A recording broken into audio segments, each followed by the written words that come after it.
Yep. TikTok is now banned here in the United States, which means now people are resorting to even less safe forms of media. Red Note, Lemon 8, I think Lemon 8 actually got shut down as well. Now people are going to try to find other ways to get their content out there, whether it be through YouTube Shorts, Instagram Reels, the apps that people are flocking to that are actually like Chinese owned apps. I don't know, it's just kind of weird to me.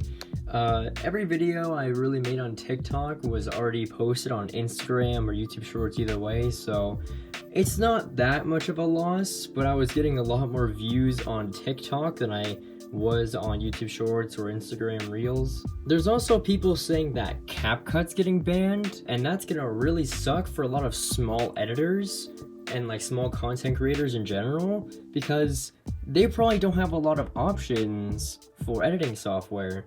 Yeah, I know KineMaster's free, but it also has that ugly watermark in the corner, and nobody wants that. Unless you do what I did in 2019 and zoom out the video so there's no watermark, and then use another editing software like iMovie and zoom in the video again so that there's no watermark. I beat the system in 2019. So am I really affected by the TikTok ban? Not really for my content, but people who I would follow didn't really have any other media, so I kind of lost contact with them. Well, that's the end of TikTok. Maybe the president will bring it back, but for now, it's gone. It's probably not coming back if I had to guess.